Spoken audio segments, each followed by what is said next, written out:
دی وایي چې د انصارو څه بعضې خلک رسول الله مبارک ته راغلل. رسول الله مبارک نه سوال وکړو چې موږ له څه راکه. نو د دواړو جهانو سردار سره چې څه موجود وو په هغه موقع باندې ورلی ورکړل.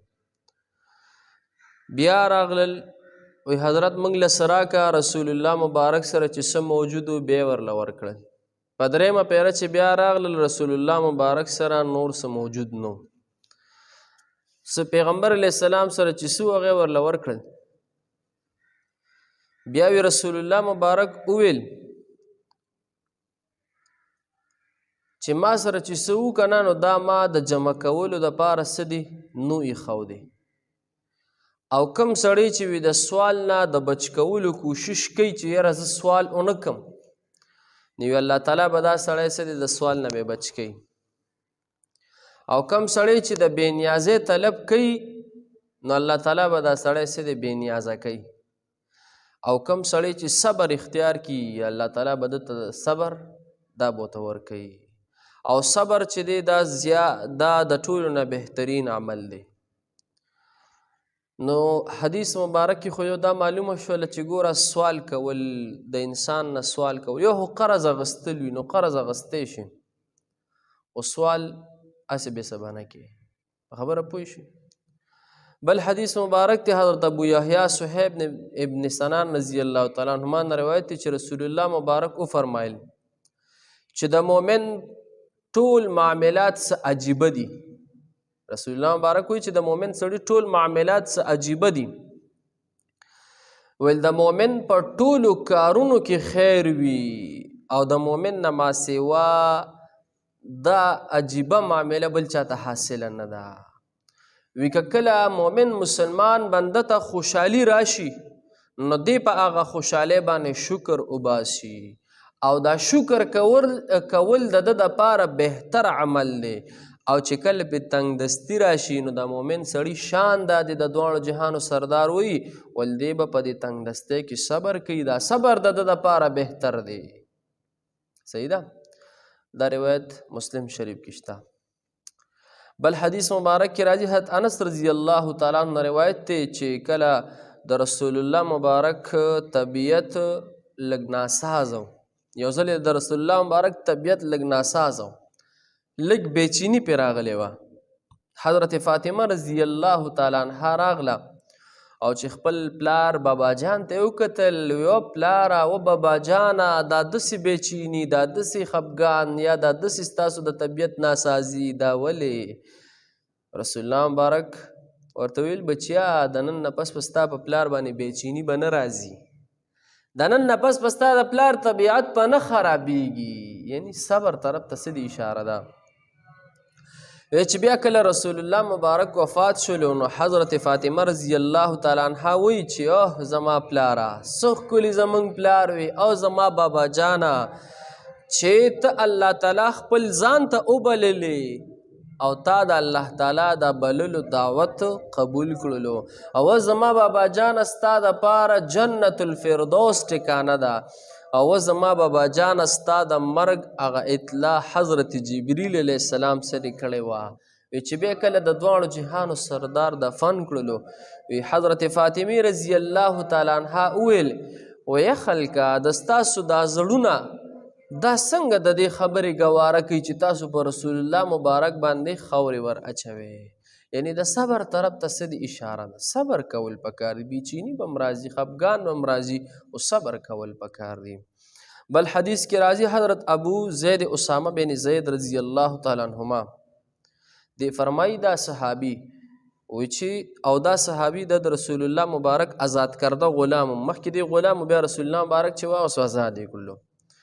روایت کې راځي چې د حضور علیه السلام د لور زوی یعنی نوسې دا بیمارو او د مرګ حالت یې نږدې و مرګ یې نږدې و. نو لورې چې دی یو پیغام راولېږلو خپل بابا جان ته پلار ته د دواړو جهانو سردار ته پیغام راولېږلو ښه وره دا دې ته به بلکل څه دی لږ ویښ کښېنو ښه لورې پیغام راولېږلو چې بابا جانه زما زوی د ستا نوسې هغه قریب المرګ دی قریب الموت دی بابا جانه ته لږ راشه. د دواړو جهانو سردار ورته جواب وکړلو. جواب یې وکړو چې ان لله ما اخذ، الله د پاره دی چې کم الله تعالی څه دی واغستل، چې کم یې تاله درکړي هغه الله تعالی تا نه څه دی واغستل. او د هر شیز د پاره څه دی یو وخت مقرر دی، او د هر شیز د پاره یو مقدار مقرر دی. ای بچیا ته صبر کوه او د ثواب امید لره. دا پیغام رسول الله مبارک دی خپلې لور ته ولیږلو. نو لور واپس دوباره پیغام راولیږلو پلار ته چې بابا جانه ستا د قسم وي چې خامخا راشه، بابا جانه ستا د قسم وي چې خامخا راشه. نو رسول الله مبارک ودرېدلو، د ځان سره حضرت سعد بن عباده رضی الله تعالی عنه، حضرت معاذ بن جبل رضی الله تعالی عنه، حضرت ابی بن کعب رضی الله تعالی عنه او حضرت زید بن ثابت رضی الله تعالی عنهم دا یې ځان سره یې کړل او نور هم څه صحابه کرام ورسره وو. لاړو رسول الله مبارک. چې کله رسول الله مبارک لاړلو نو لور ورته هغه خپل ماشوم بچی رسول الله مبارک ته غېږه کې ورکړو. بابا جانه ستا نوسې دی قریب المرګ دی، قریب الموت دی. رسول الله مبارک چې وکتل هغه د دواړو جهانو سردار په لاس کې ساه ورکړه ماشوم. رسول الله مبارک ماشوم ته وکتل د دواړو جهانو سردار د سترګو نه اوښکې روانې شوې، په ژړا شو، اوښکې روانې شولې. زموږ په شانتې اوښکې نه، سترګو نه اوښکې روانې شوې. حضرت سعد بن عباده رضی الله تعالی عنہ رسول الله مبارک ته وی چې حضرت ستاسو د سترګو نه اوښکې روانې شوې.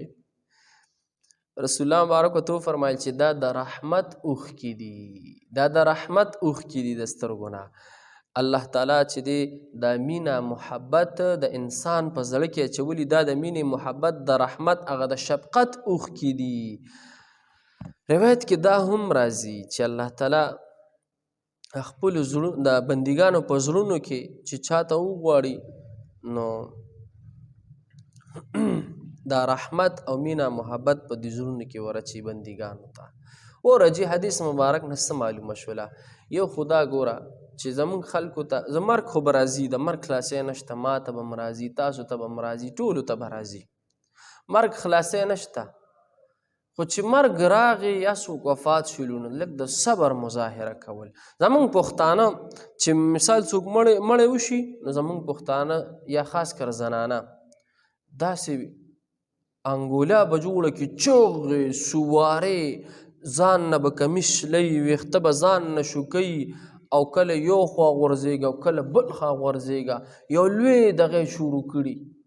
ټیک شو، جاړه. رسول الله مبارک خپل نوسی مبارک پسې وژړل، زړه کې مینه وه وی جړل، دا د شفقت جړه وه. خو لیکن رسول الله مبارک انګولا نه ده کړې، صحابو انګولا نه ده کړې. په خبره باندې پوه شوې. او بعضې ښځې قمقلې ښځې د الله نه ګیلې شکوې هم کوي، بیا ګیلې شکوې کوي، خدایه صرف زمونږ کور دی لیدلو، اورې که نه اورې، خدای صرف زمون کور دی لیدلو، وایي که نه وایي دا ښځې، وایي که نه. دا نه دی ویل پکار. مرګ راشي، تنګ دستي راشي، حالات سخت شي، صبر کول پکار دی. الله دې موږ تاسو ټولو ته صبر راکړي، الله دې زموږ د ټولو په حال باندې رحم وکړي. صلی الله تعالی